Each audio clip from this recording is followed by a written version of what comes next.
For now, let's talk about gender rights, protecting and defending the rights across gender. The advisor on gender rights and for the president is Harriet Chiggai, and she's here with us this morning. Harriet, good morning. Good morning. How are you doing? Better than yesterday. It's a good way of putting it, eh? How do you know it's better than yesterday? Because it's a new day. So the question is, how do you start your day? Yeah. And how do you start yours?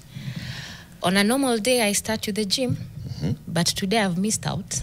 So I think you're going to pay for that session. No, we will give you some proper cardio exercise. By the time you're done with this. Be a workout. Yes. The sweat for the gym, and the sweat for here, same. Ah, good. Same. It's not a lost 1 hour. It's not lost. Ah, cool. Karibu sana. Asante. Jano will welcome you with today's quote. I will. Today's quote is, they say the source is an African-American proverb. Sometimes the source is, it's generational and it's been there for a while. But it says, what you do not repair, you repeat. What you do not repair, you repeat. Okay. Your reflections. Well, for me, I always put everything in the normal circumstances and our general life, you know. For instance, if you have a conflict today, if you don't solve it, it will keep cropping up. And that also happens within our work environment, within our home setups. If you do not resolve a conflict, it keeps going back to the trigger. So I will look at it from that direction. Right. So great segue into what seems to be repeating very often, and that's gendered fear, femicide, gender-based violence, sexual and gender-based violence. Just trying to get your reaction, because we've heard about a fund being set up, 100 million shillings. We know that there's committees that have been tasked to put this together. But I think it's safe to say we are in crisis. There's several updates that I believe the country deserves, and several ways that I believe this needs to be addressed. So maybe let's start there in terms of what exactly is going wrong in terms of trying to address this huge issue. Yeah. Okay, I think for the longest time, we never had open conversations on what really GBV is, the causes of GBV, the causes of femicide. And now let's add GBV on young boys as well, because these are conversations we are not having. These are conversations that even as we speak right now, we are not ready to have those conversations. So the question then is, what do we need to do to turn around the effects of GBV currently? What is the role of the society at large? Because it's easier said, or rather it's easy to point fingers on one direction, but we also need to have self-reflection, you know, as human beings. And when you look at GBV and its causes, the highest degree of causes of GBV is our culture. We live in a very patriarchal society. And when you look at a patriarchal system, you cannot fault the traditions that have been there for a long time. So the question then is, do we need to have a reset button? And if we want to have a reset button, where do we start from? Because GBV femicide is now becoming a big problem. We've been on studio many times to even reflect on the causes of femicide, and you'll find that the #1 causes of femicide is intimate partner violence. It's happening in our homes, you know. So we actually need to have open conversations if we really need to have an end to this, and have self-reflection on even the society and how we want to deal and operate with each other, you know. When you look at the societal frog, it's completely broken. You know, the church. If you ask the young people nowadays, most of them don't even go to church anymore. Because what kind of teachings are we having in these places where we are supposed to have the proper cushioning, the proper teachings, you know? We have moved everything towards a political lens, and we are forgetting the small nitty-gritty things that need to start from our own comfortable zones, which are the safe spaces where we grow up, the safe spaces within our households, before we even move out of our house setups. So the question then is that we are working and you are asking ourselves, even as the president has put the femicide committee in place, you know, and we are hoping we'll have their report any time from now, so that we can have another conversation on disseminating that report, because they have traversed the whole country under Nancy Baraza. And I'm sure the findings of that report and the implementation plan that they'll give us is what now we need to move forward with, because that is where it all needs to start. You've mentioned about the 100 million that the president gave out to the women leaders. What is the framework of distribution of funds? It has to start from Treasury, Parliament. The mother ministry is the Ministry of Gender.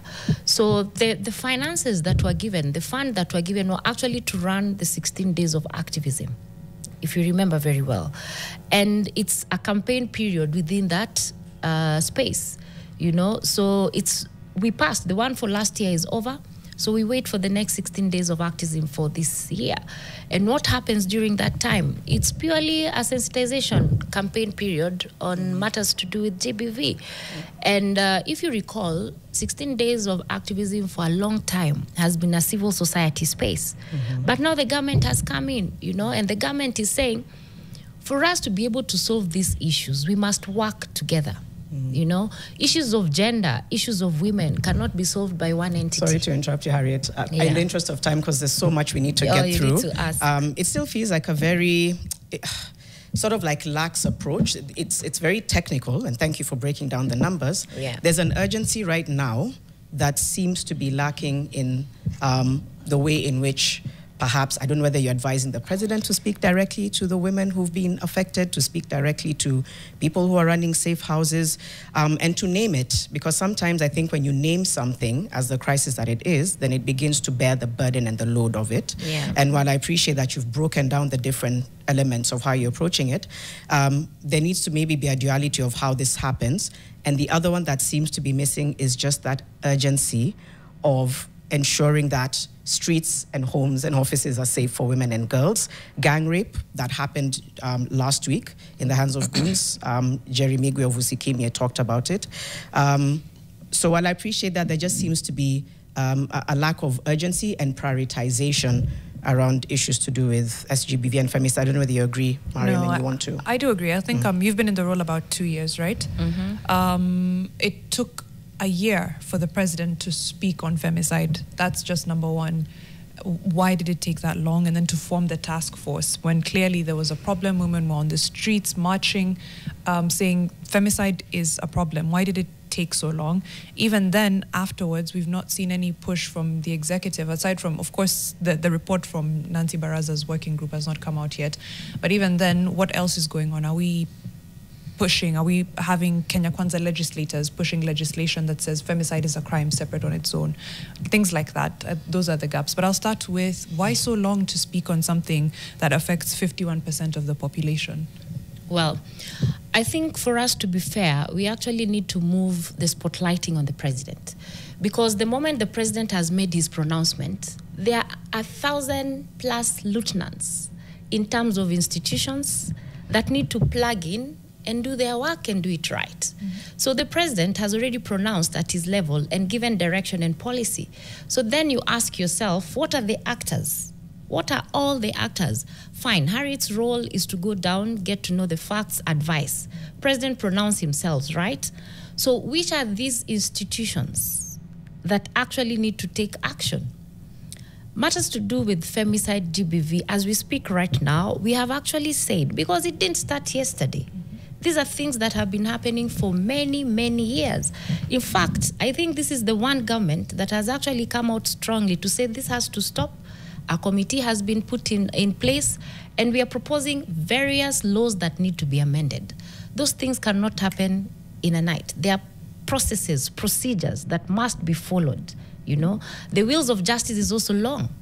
You know, by the time the police do their investigations, you know. So we actually need to look at where is the problem, you know.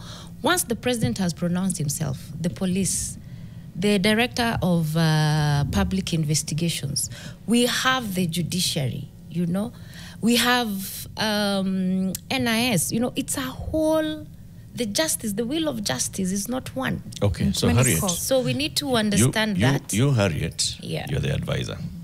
As the advisor on gender matters to the president, it's assumed that you're the one who's consuming all this information from all these places and advising the president, this is the issue, these are the gaps, right? From all these institutions. So where are the gaps? Well, first of all, we must say the laws are in place. When you look at issues to do with the laws, we actually have... So laws are not the gap. We have gaps within the laws as well. Okay. And we have actually proposed a number of amendments, you know. And you will see, they will come out very, very soon. For instance, femicide has never been defined in any of our legal statutes that are in place. Now, we have proposed that it needs to be defined. We have actually proposed that now femicide and GBV issues are actually a national security issue. So by virtue of that, the Ministry of Interior checks in so that the weight and funding around GBV issues can actually be taken with the seriousness that it deserves. We have also proposed that we need to have a GBV fund in place. You know, what is the fund going to do? And we are also asking that this fund, the private sector should also play a role, because GBV is not happening within the public alone. It's also happening in private sectors, private institutions. For instance, the sexual harassment policies. Do we have these policies in place? Where are they? You know, out county government level, how many counties have actually put this policy in place? And is it displayed where citizens can actually see? In institutions, even here in Nation Media Group, do we have a sexual harassment policy? Where is it sitting? Do people even understand what it says, where it sits, you know? So in as much as Okay, so proposals are there. Where are those proposals? Is there like an amendment law bill that is being prepared, that's before Parliament? Are you waiting for a report? Because you're saying you have made the proposals. Where are they? Just like we've said, there's a procedure on how many of these things should be done. For instance, you must have a policy. The policy must feed into law, right? And then you need to have the institutions that are charged with drafting, amendment, review, to fast track that process. Now, several amendments have been done, and that's why I'm saying, as we speak right now, we are waiting for the Femicide Committee, because that is the committee that needs to give us the final report. So the proposals have been done. All institutions have already weighed in. So we are just waiting to disseminate that. And it's an issue of, if we've said we need to have the Protection Against GBV Act reviewed to actually define femicide as a crime, it can only be done once, and we have that report out, and it goes into dissemination of that report. So there are processes and procedures. We also have the prohibition on FGM Act, because GBV is just not about the battering. Well, we have femicide, we have FGM, you know. What are we doing also around that? Because FGM has also been pronounced as a criminal act. But what is the problem that we're having? It's purely enforcement. Enforcement and knowledge. So first, women, children in this country actually need to be aware of their environment, what the law says, and where they need to go in the event there is a problem. You understand? Because you find these issues of femicide and GBV just don't happen when there's a crisis. It's a continuous process. I have looked, you aired the other day on how children are being thrown in Tharaka Nithi, right? As we speak right now, the registered number is about 8 as of yesterday, the report that I got. But these are babies being born out of babies, and babies are throwing these babies away. That already tells you there's a crisis. Yesterday, I was speaking to Senator Mumwa. She was from Homa Bay, or rather Kisumu, and she was telling me she has cases of young girls who are impregnated. Our school has about 27 kids pregnant. So what does this tell us? Who are impregnating these children, you know? So what we've done from our office, we've actually tried to find where the gaps are. Who are being accused in terms of being the perpetrators of these issues? When you go to regions where you find it's incest, it's happening in our homes. So where is government there? It's family. It's the societal frog. So, hey, we must tell ourselves, the government can do as much, can pronounce itself, can do so much, but can we look inwards as well? But Who's but the government also comes in terms of accountability, because I think the reason a lot of these issues happen, Busia, Homa Bay, some of these areas that have high cases of defilement and incest, etc., is what a lot of the social workers will say to you is, if the system is compromised, meaning if you have a judge who is known to the perpetrator. So sometimes government comes in quite directly, because if there's enforcement, it sends a message to the perpetrators. Otherwise, sometimes it feels like the burden is still on the victims, to protect themselves. Whereas there's, I know that there's a social worker who said they had to push for a certain judge to be removed, or because they were just compromising all the cases. So I think there's also that element of who is also representing government and the judiciary on the ground, because if they're compromised, every case is compromised. So just wanted to speak to that. Before I forget, 2021, because you mentioned that this government is the one that's been outspoken, that the president has talked about something to do with GBV femicide. But I feel like there was momentum in 2021, and maybe the luck, quote unquote, was because of generation equality, where the government of Kenya was given $2.3 million US, thereabout. And there was 12 commitments, because Kenya was the co-lead on the Action Coalition globally. And there was, I believe, massive momentum, because it was collaborative, it was government, it was private sector, which you've mentioned, it was civil society, and the president himself committing. I'm just curious as to what happened then, because these funds were released and there were 12 commitments made. 2 of them was to come up with a survivors fund. Another one was to scale the number of safe houses. And it seemed like wheels were turning. Organizations, whether it's Equality Now and all of these people, were front and center in pushing. Something has happened between now and then. There seems to be a huge slow in momentum, loss of steam, less amplification and prioritization of these issues. It's not top of mind. It's not top of mind because you don't come across it. You'll come across it maybe on certain pages of, and femicide usikimye, who keep it alive.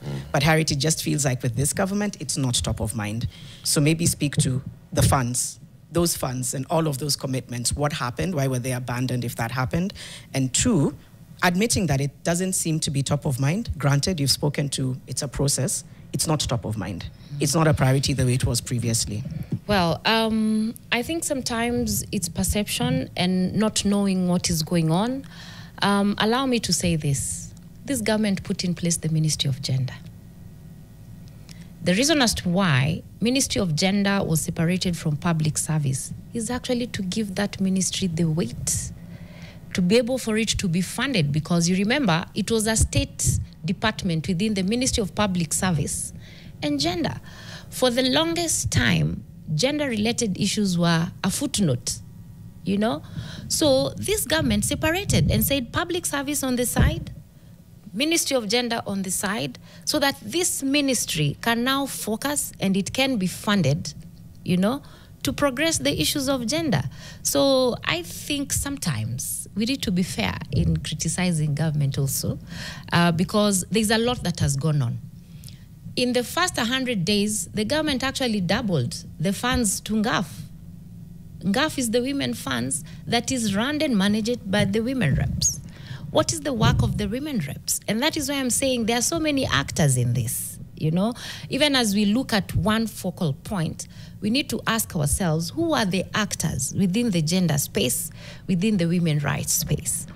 When we say government has not given its weight, and already structures and systems are already being put in place, because that is where it starts, and give it to this government because it's the one government that has really been disrupted. In the last 2 years, the work of government has always been disrupted, So we actually have to look at what is the effect of all these issues, Also we the move effect of 3 all these steps, monies. we move 3 steps forward, we come back, we backtrack again. It would be nice to see where all the money, so the money for is going. GIF Yes. commitment, you can be assured you've rightfully put it. It was not put when this government was in place. So the question is, where are the GIF commitments and what are these commitments? One of them was GBV, right? And the focal point is to put in place safe homes, and the safe homes is purely homes that hold victims of violence. Now, we need to ask ourselves, using GAF, how many women reps have been able to put up safe homes. Esther Passaris is putting up one here in Nairobi. Give it to her. It's not easy to put up, to do construction. So it then means, how much are we saying came and where is this money? Because personally, on GAF commitments, I have not seen that money anywhere. Nobody even speaks about it, you know. So it could also be good to say there were commitments on these funds. Fine, commitments were made. Was this money released? Yes or no? Mm-hmm. And if it was released, where is the GF commitment money sitting? You should be able to tell us. No, but it was private sector and public sector. Yes. So who was the coordinator? You know? So as we speak right now, we're actually saying we need to have a government-led fund. So I wouldn't want to speak... What do you know about those funds? For the GF commitments? Yeah. You have told me about them now. You know? All I know in our blueprint, in delivery, part of the key deliverables on GF commitments is economic empowerment. Hold on, Harriet. When you came to office as the president's advisor on these matters, matters of gender did not begin when Harriet was appointed. Neither did they begin when the deputy president assented to the office of the president. They were there when he was the deputy president, when he was committing with the gender charter and all. So you came into a system that is running. Did you seek to know what has been happening in the gender space before I took over? So then I know how to advise going forward. What commitments have been made? What do you know about the GF? Well, for the GF commitments, I can tell you for a fact, there were no funds in any kitty. And if they were... Do you know why? I think there were commitments. The commitments need to be actualized. And that is why I'm telling you as we speak right now. Who was supposed to actualize them? But I'm telling you, they never kicked off. Who was supposed to follow up from the public side, from the GF government commitments, side? who's the running focal point? You know, when you look at the Ministry of Gender, it has its roots up to the county government's level. And that is why I'm saying, when you make commitments and you make a pledge for funding, you know, and that funding does not hit the budget, it means that money was not received. Who was supposed to follow up on that from the government side? Right. At the time, I would imagine it's the Ministry of Gender and Public Service at the time. But the fact that there was no Ministry of Gender, it means the commitments were on paper. There was a state department for gender. And that is why I'm saying maybe you need to have the minister of the PS So did you seek to understand from but that is the exactly same public officers who were serving then, Harriet, are still serving. They are civil servants. Yeah. But I'm telling you, the GIF commitments are on paper. Left. The civil servants are still in office. But you see, that is what I'm telling you. The GF commitments are there. They are on paper. Did any institution that made any of these commitments put in funds in that? And the answer is no. I don't think that's accurate. I think there were funds that went into it, and certain organizations were given roles to implement, whether it was collaborative partnerships, whether it was research, whether it was data. The interim governor then of Nairobi was also involved, and it was the president who made the declaration and said, these are the funds, this is what it's going to go towards. It was Uhuru Kenyatta who was essentially the flag bearer. So it wasn't as isolated, and I think that's why Eric and Mariam are seeking to understand. There was a paper trail that existed, and then there was a gap somewhere, but at that time, the funds were not there coming. The funds were received, these funds, to go into the following. But yes, there was But you see, that is exactly what I'm saying. When you have commitments on paper, and institutions, assuming any of the civil society institutions says, we will take the research component, it means the research component money did not come to government. It went into that institution. You understand what I'm saying? And I'm saying at government level, the ministry is charged with policy. So when you look at the GF commitments, what was the role of all the institutions which pledged into it, you know? And the focal point of government maybe is coordination. And that is why I'm saying when we looked at the GF commitment, what are the key pillars we took? Kenya government sits there, and the pledge within Kenya government was GBV. And Kenya government actually chairs the GBV component, you know? And that is why I'm saying commitments sometimes on paper, like Mama, there was a commitment of almost $25 million. It hasn't arrived, but it was a commitment that was made. So we have to understand the government budgetary making processes. Where is this money sitting? Who is doing what? Who's doing the coordination? So within the GBV angle, I have just reported that we have now the femicide committee in place. In my office, we are looking at perpetrators and not the victims, because we are saying we must zero rate GBV. There was a further commitment of zero rating FGM. Sorry, we're just going into a and break. Currently, as we speak, no, I have to make clarifications because you've brought those issues. Yeah, but up. I want you to hold that thought. We're going to allow you to answer them. Okay. Even After just the note break. it down. Yes. Just note it down so that you don't forget, because it's coming up. It's already 7:30. Fixing the Nation, one conversation at a time. We're in studio with Harriet Chiggai, President's Advisor for Women's Issues. We'll come back and ask more pertinent questions regarding this critical docket. We'll be right back. 400. Before he drops off, we have a caller, Boniface, who has question or comment coming in. Good morning, Boniface. Good morning. Kuna swali ama comment? Niko na swali. One, why is everybody that is assigned work by the government over defending the government? Is it because of the salary? Is it because of the wage? Or is it because he has been assured and promised something? Just like the same way, somebody will lose his son, his child, his daughter, his husband, then he's assured that, okay, we'll give you this. Then it is hot air. Let us be ourselves. Let us stand up and speak to the truth. Thank you, Boniface. One life cannot be paid by any value or volume of cash or promise or item. 100% true. Thank you, The Boniface. reason is this. Just 1 second. The reason is this. If that person is willing to give you cash, why doesn't he give you his own child in replacement of yours that is already dead? So that he can feel it. Thanks, Can it Boniface. happen? No, it can't. Thank you, Boniface. Thank you so much. He's speaking to something that's very, very true. The fact that even as a presidential advisor, Harriet, we need to be open and honest about the gaps, the problems, the issues, the lack of goodwill where it exists. And I think you were speaking to the funding and all of that, and I'll let you continue. But there's also a question of, okay, 2 years in, we're still talking of, we're waiting for the Committee on Femicide to come give us their findings, then we'll amend the laws. We are. What tangible thing could you say will come out of Harriet's time as presidential advisor on gender issues to the president? What has come so far in the last 2 years? Something tangible. But also, please continue your line of thought as far as Jano's question. Yeah, all right. Thank you very much. Remember, I started by saying, for us to solve our societal issues, we must be very honest. We must speak to the issues, and not speculations. And I'm glad, because that's the same trajectory, because that's exactly what the conversations are all about. Until we speak truth and unpack where the problem is, we will not find the solutions. Give or take, as I said, JF commitments were being coordinated from the ministry.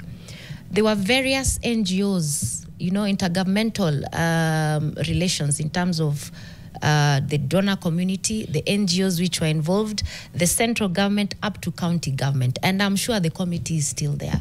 So in terms of reporting, I'm sure they have a report on what they have done since then to now. On matters, what have we done, to try and solve these issues? A lot.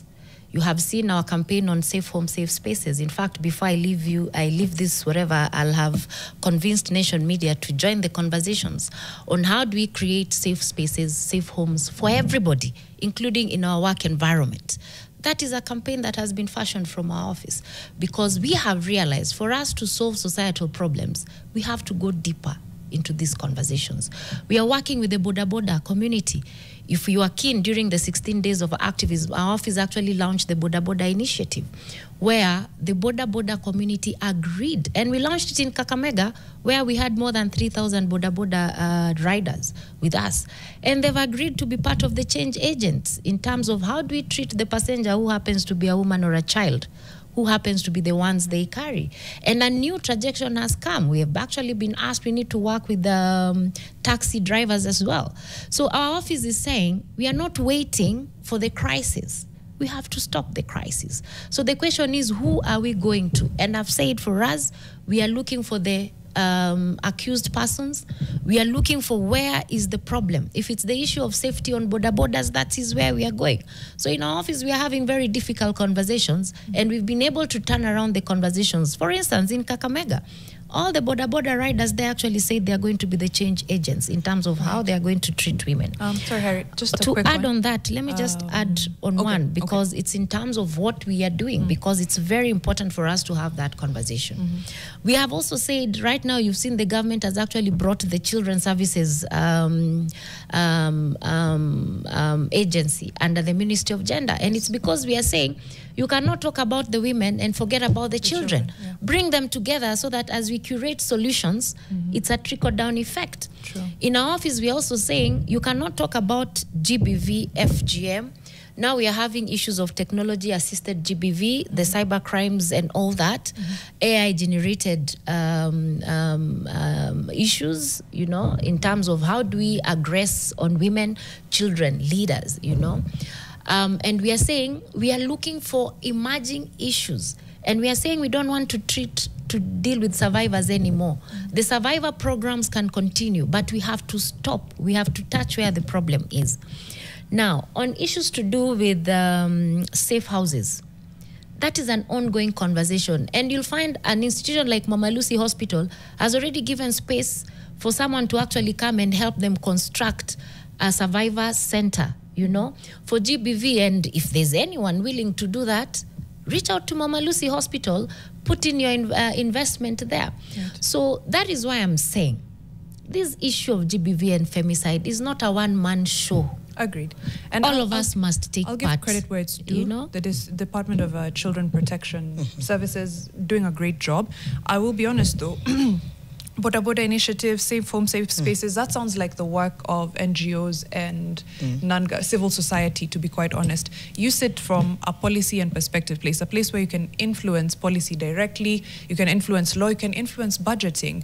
The Ministry of, please correct me if I'm wrong, Ministry of Gender this year received the same as last year, after having an entire femicide task force coming to fore with all the issues after women going to the streets, receiving the exact same funding. And I know we're in a tight fiscal space already, but that does speak to the prioritization of gender issues. So from now, like a policy perspective, because NGOs can do Boda initiatives, they can do civic education. We can do civic education here as the Nation Media Group, as Mariam Bishar in my personal capacity on Instagram. But from a policy and governance perspective, what has changed? One thing I'll tell you for sure is that in government, funds follow programs, right? You must have programs that can speak into the budget lines. That is not to justify the little budget that is given to this ministry. Take note, the ministry is very young, right? So within the tight budgets lines that we have, you'll also realize that gender issues are cross-cutting. For instance, if you look at our government print in terms of delivery, you'll realize that economic empowerment under MSMEs is where we need to spotlight and say, if economic empowerment for women and the trajectory within this space, it's, let's say, we want to accelerate 8 million women in the next 3 years. So where is the budget line on economic empowerment on MSMEs? You get it? Gender issues are spread out. So you find all these ministries have a gender component. They have a gender component. So when it comes to funds, there's funds that have been given to NGAF. NGAF was given 4.2 billion and government doubled it. There's issues of teenage, the sanitary towels.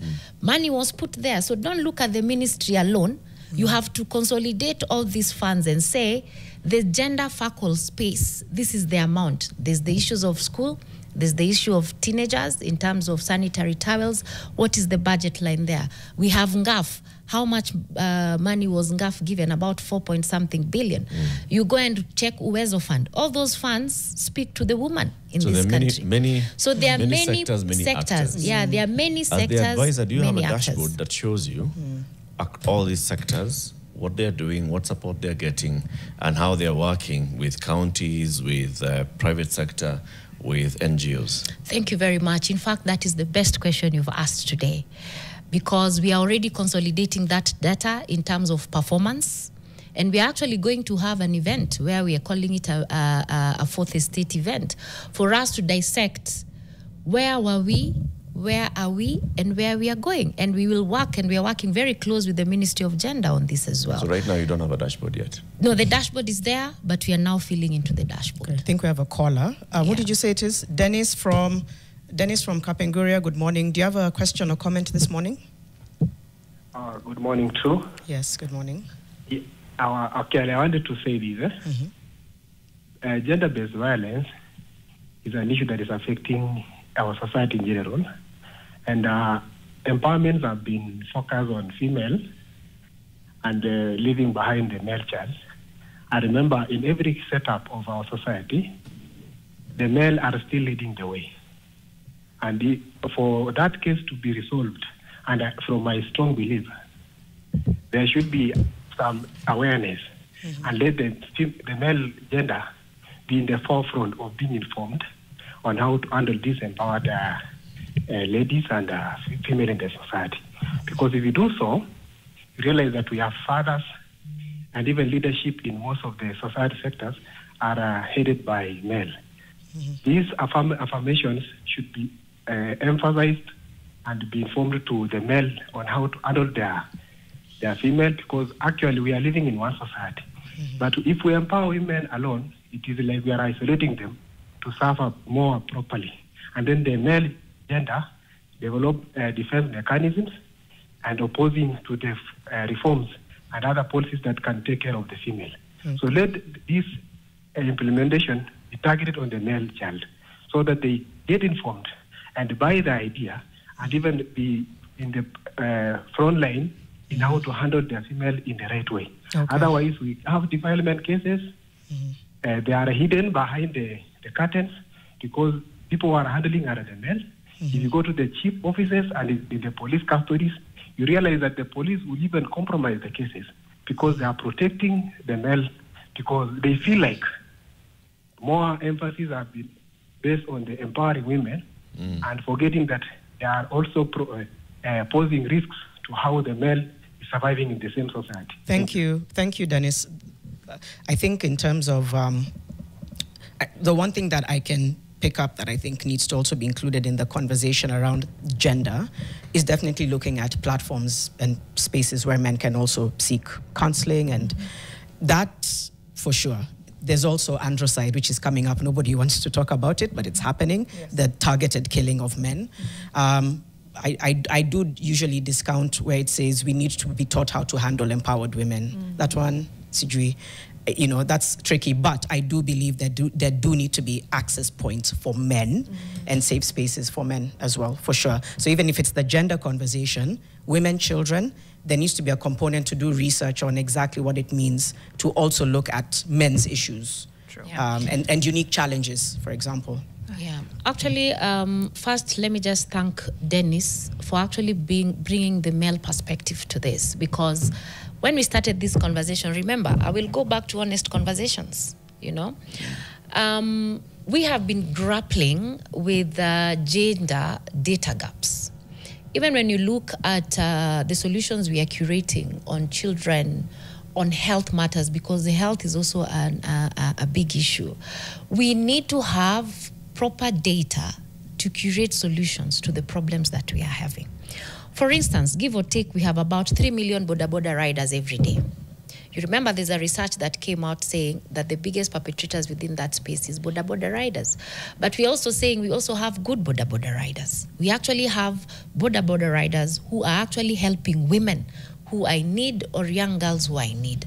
So the question is, what is the data? What are the trajectories?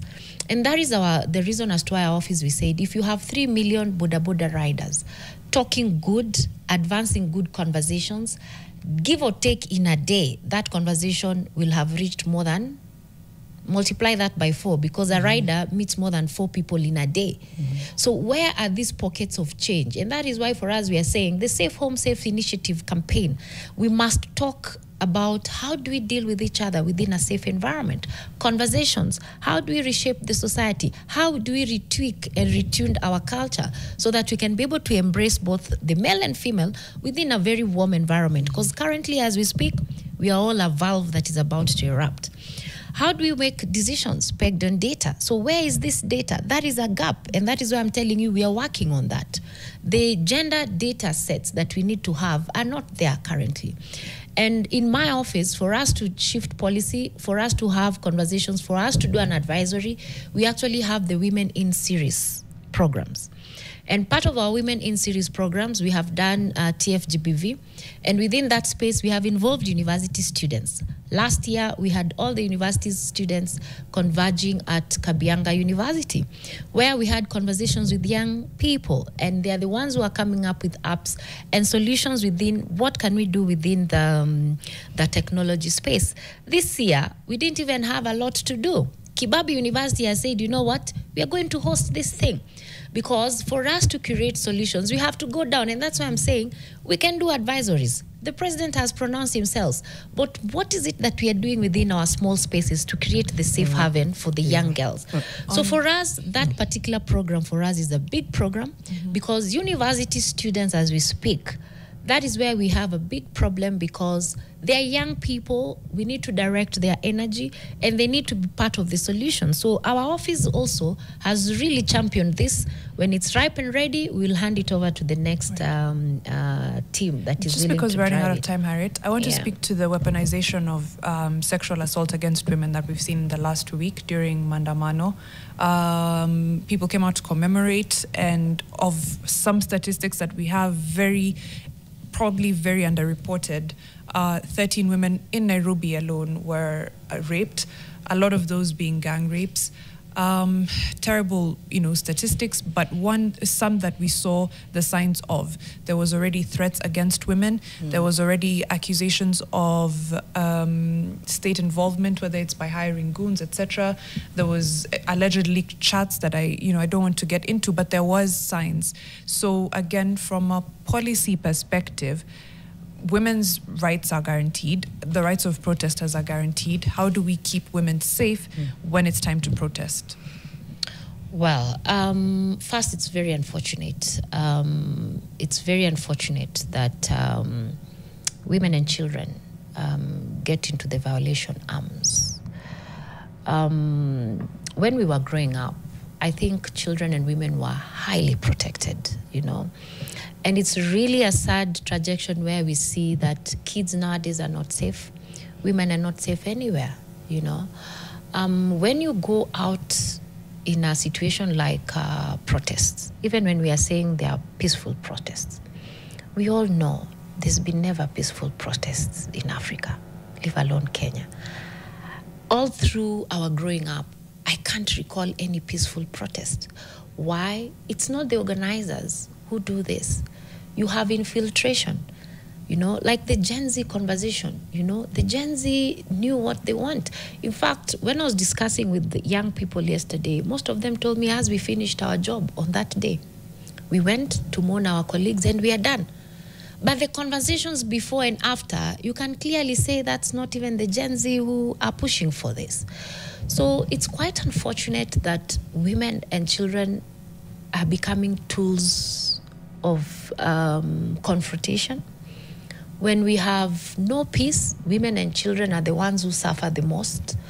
What's your advice to the president on how to secure women during protests, Kenyan women? Well, the question is, how peaceful can this protest be? You also saw we turned against the police officers. You've seen the police officer lady who was brutally beaten. So despite the fact also the police are trying to restrain themselves. And I'm telling you, we cannot even own the mistakes of police because it's at a very individual level. So then there's no if advice there is misconduct to give in this situation? Isn't it obvious No. That if we have a rogue police officer, that person should be able to take the burden of the criminality of their actions. You know, is it obvious that women, when we are having protests in terms of security, you know, it's the work of government to provide security, give or take, yeah? But at what level does the security barrier breaks? You know, for me, it's even disheartening that we have to condone areas because we are thinking of security, you know? So in as much as we are saying this, honestly, and we need to look at this from a 360 degree, I don't think there's anyone who is happy when a woman or a child is violated. It is the most disheartening thing ever. I can tell you there are so many people, even just coming to CBD is trauma enough, you know, because of what can happen. So the question of security, and I was having this conversation and someone said, everybody nowadays has a gun. Everybody nowadays has a small police force. You know, today, if you decide you want to be a political front, you'll have your own small army that nobody knows, and they call them goons. Okay. So I can assure you, even you as Janet, the day you decide you want to do a peaceful protest, you must have your small army to ensure that you get out safe, because that is what we are seeing. And these are the conversations. That's what the police are for. Exactly. Okay. But so then the question is, what is your advice? Because the responsibility lies with the police force, then lies with the Inspector General of Police, it lies with the Minister for Interior, and finally it lies with the President. So from an advisory perspective, how do we keep Kenyan women safe going forward during demonstrations, protests, and in general? For instance, control mechanism. Who are these people who are raping women and children? Right? Who are they? So the question then is, can we really change how we look at situations and issues? And for us as Kenyans, go back to the drawing board and say we must protect our women and children. Let's start with ourselves. Let's look inward. I know we have to go. Eric is for just the police, about to can we exercise restraint? Just to confirm, the Generation Equality Forum actually did disburse funds to advance gender equality. There was key focus areas allocation for GBV prevention and response, 129 million for GBV, and that's in the financial year 2021-22, and a further 120 million for even as part of the Kenya-Finland bilateral program. So just to and that's on the generationequalityforum.com website. Funds were disbursed. I think. Did it go through government? Yeah, and remember, yes. I have said there was an intergovernmental committee that was put in place. The coordination focal point was Ministry of Gender, I want to believe. And this team comprises of not only government, but we have civil society up to the county government level. Yeah. Right? And you've also seen the kind of work that has been going on. There was an issue to do with FGM. You've seen the Ministry of Gender doing a lot of work around FGM with Finland, you know? Yeah. And I think that program has come to an end, if it has not been extended. You've also seen the work that all NGOs have been doing around GBV.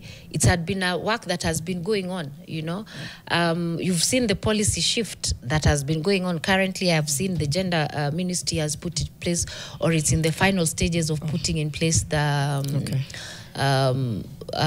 various policies. County governments have actually put the GBV policy, and it's a conversation that is going on. We are now pushing for data bill across all county governments, you know. So there's a lot that is going on. It's just about for us to consolidate, find where the data sits, and weigh progress in terms of where are we coming from, and where are we going, and not what needs to be done. Harriet Chiggai, President's advisor on gender issues. We thank you very much. Gender rights. We thank you very much for joining us this morning. Before I finish, allow me to. We're way out of time. We're way out of time. But thank you very much for you. Come again, and we have more conversations. Keep it here for more. It's 8 a.m. Good morning.